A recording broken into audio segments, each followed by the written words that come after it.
Bam! I greet you in the words of Assalamu alaikum, which be peace and blessings be upon you. And I mention both Jesus and Muhammad's names. Peace be upon them both because they were both messengers of truth and reality. And we'll hold this up. We get ready to go on a journey right now.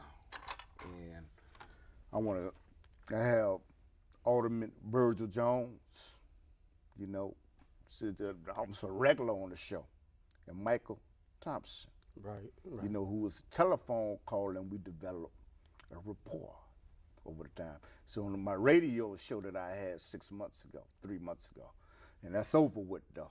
And I want to thank you for coming on. Well, shalom. Shalom. Shalom.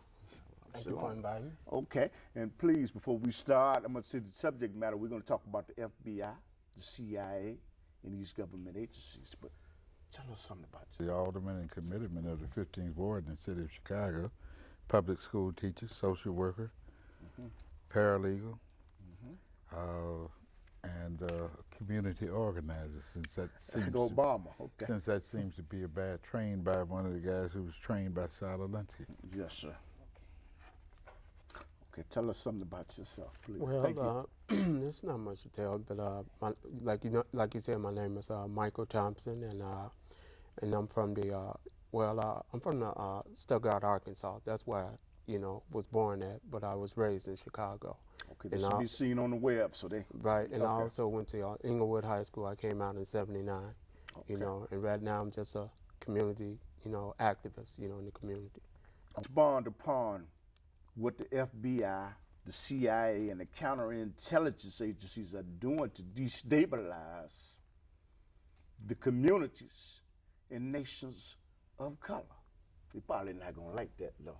But why? You know what? It's read that these organizations infiltrate organizations that are trying to uplift people of color. Whether it's the Nation of Islam or, let me see, Operation Push, the NAACP. What is the mission? Why do they infiltrate these organizations to try to cause disruption and chaos? Well, one of the reasons is that J. Edgar Hoover. Okay.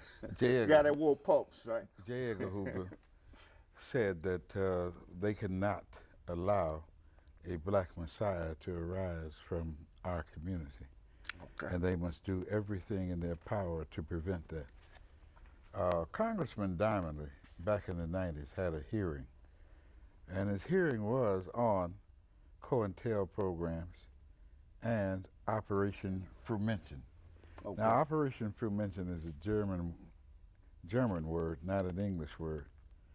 And what Operation Frumention said is that we must not allow anyone of any substance to hold or be in any political office. Okay. All right. We must only have people in it that we can control, and then we have to get rid of them. Yes, sir. And you can go on your website and look up Operation Frumenchen, FRUEHMENCHEN. Okay. And you can read about. There was an FBI agent who was retired who came and met at the hearing. Okay. And when he met at the hearing, he told them how this had been going on for years. See, I don't have any great love for them, because people sit and talk about them, but if you recall, it was that same group, the Fabricating Bureau of Investigation, for most of them. Okay. Not all of them. Okay. They told Dr. King that they wanted him to commit suicide. Wow. A man who was nonviolent, who had never harmed a soul. The only thing he wanted to do was do things nonviolently. See, it's called the COINTEL program, right? That was under the COINTEL program. Okay. And they would send letters, all right? During the time of I was an organizer back then, during the time of the Black Panther Party, the Blackstone Rangers, all of them, they would send letters to Jeff Ford and to Fred Hampton. That's what I was going to ask you. That never came from either one of them. Okay. Trying to get them to fight each other. Okay. And to start a war in this city of Chicago. Okay. What's their purpose, man? I mean, he expounded on it, but can you Well, you know piggyback what? on that? Yeah, but you know what? It's just like he said, and this is like when Dr. King, J. Edgar Hoover said about Dr. King, that he was the most, dangerous man in America. But when you really think about it, what really made him dangerous? It was what was coming out of his mouth, and it was what, especially when he spoke out on the Vietnam War and when he started talking about economics and all of that.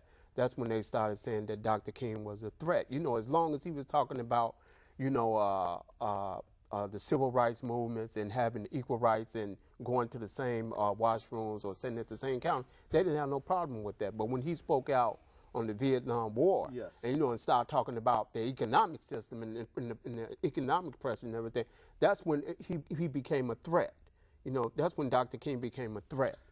And they said that he had to be, well, we got to get rid of him now. Little tricks of sending a letter over here and sending a letter over there saying this organization was against that organization and that organization was against that organization.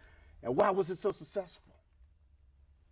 Because you had so many individuals, all right, And they still do it. who were in those organizations who worked for them.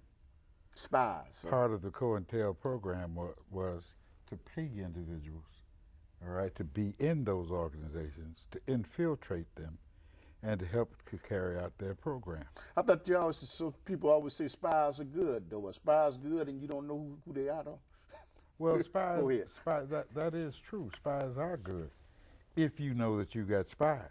Okay. But, we were so trusting back then, we didn't believe that certain people would be spies, especially in the so-called nonviolent movement. Got a congressman that might be one, but I'm not even going to call his name. Go ahead. Go ahead. Well, they used everyone. Okay. Everyone, One day soon, you're going to find out that Chicago Police Department didn't kill Fred Hampton. Okay. That myself and some other individuals have been doing some research, and when you find out, when we may even do it on your show, who knows? Okay. And when we expose the true story of how he was already dead when they got there because someone who was an agent of the government killed him before the police came there. Okay. And fired a shot from the room to make it appear that it was him. Okay. I want to ask you, why are they, also the FBI, the CIA, and these counterintelligence agencies will send women at you? How do they know what type of woman you like? What? I'm talking about to get you to drop your defenses and to do something illegal. Well, one of the, Go ahead. one of the things they do is they do a profile on you. All of us sitting here have a profile on us already. I'm going to tell you that so you know that. Okay, the FBI, they're watching. Because of the things that you talk about on this show. Okay. So they've got a profile on you. They know what kind of socks you like, what kind of shoes you like. Mm-hmm. They know what kind of T-shirts you like. They don't know what type of money I like, though. They know that too. They know that too. Go ahead. And they also know whether you like fat women, skinny women, medium-sized women, all right? Or if you like men, they know that too, all right? And it depends on when they come to get you, then they'll send those things that are your weaknesses. You talking about Mayor Kilpatrick of Detroit? Text messages. Go ahead. Well, Clinton didn't get what he got. Okay. I'll just say that. Okay. And he lied too.